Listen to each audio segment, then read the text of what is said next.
All right, guys, so single leg takedowns, another set of our basic takedowns here. There are two fundamental variations that I'd like you to know.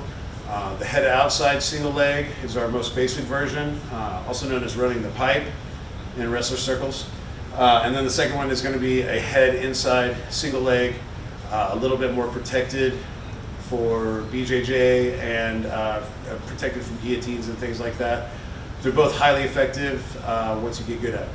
All right, so the first variation with the single leg here is, I'm not gonna get too caught up in entries with the gi because it can happen about a million different ways as far as which grip I have and which side of the body, double sleeve grips, are we not gripped at all? Are we starting from a body lock position instead of from distance here? All these things play a variable in what kind of single leg you're going to set up, which foot is forward. All these things determine which single leg you're going to use. So we're going to cover that right now. We're going to focus on the single leg technique. Okay, so if I've got a closed stance here, if his left leg's forward and my left leg's forward here, we're going to focus on creating a level change.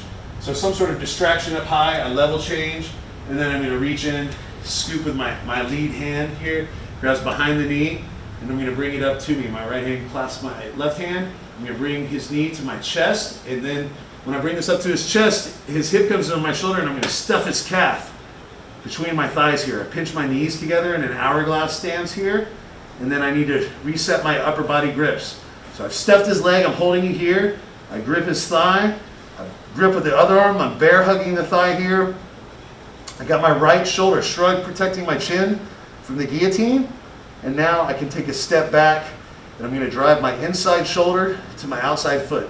So it's my left shoulder connected to his body. I'm going to drive to my outside foot here. I control the leg. His leg is going to pull out from between mine. I control the leg, and I'm going to pull myself past his hips and get to a good advantageous position. I'm ready to go to knee on belly here, drop some punches, or throw my submissions if I need to. All right. Once again, single leg takedown, level change, scoop behind the knee, pull it up, stuff the calf, re-grip the thighs, and drive. You have to back step here. I'm going to set my outside leg behind me, and then drive my shoulder to the ground, clear the leg, come to a good position. Knee on belly is a great way to drill it. Next version, the head on the inside single.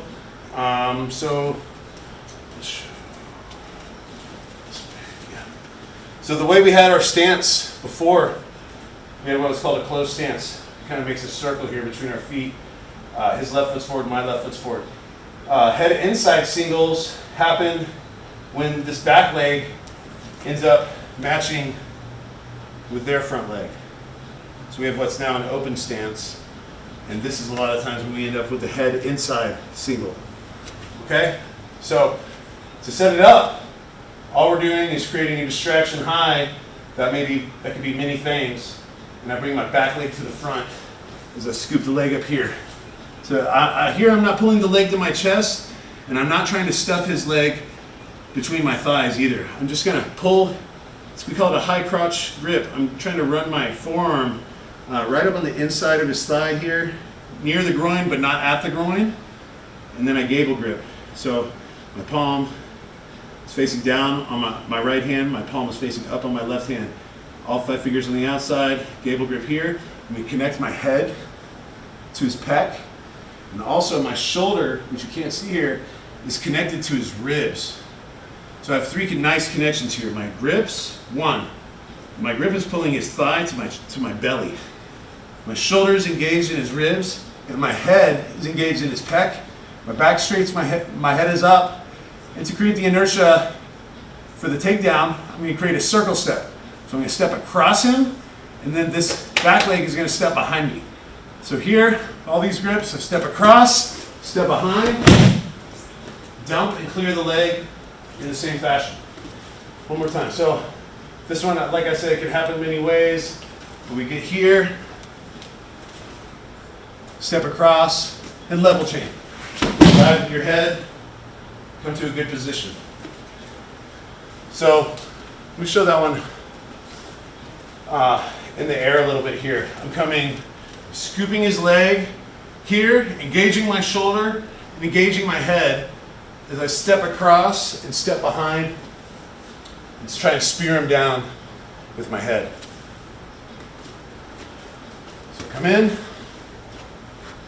high crotch grip, shoulder engages, forehead engages. See how that's already off balancing him? Now I step across and step behind, come to the good position.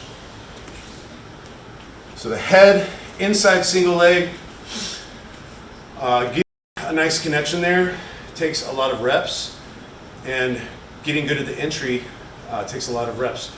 But that single leg can be a little more advantageous for the person doing it because I'm not as susceptible to Kimura counters and guillotine counters from that head inside position.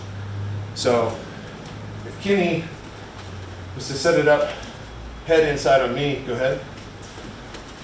Here, I have less. Here, I don't have a good guillotine option here. I don't have a good Kimura option here, okay? But let's reverse the position and say he grabs and goes head on the outside single now. Yeah, I've got this chicken wing Kimura all day. I've got this potential guillotine all day. So if this arm's wrapping around his throat right here. Even while he's got the single leg, I can keep that guillotine and just go to the ground with him. So there's some potential counters here with the head outside single that the head inside single can nullify if you do it correctly. Of course, any technique has its own counters, so there's always stuff you need to be aware of, but I like both of those single legs for beginners.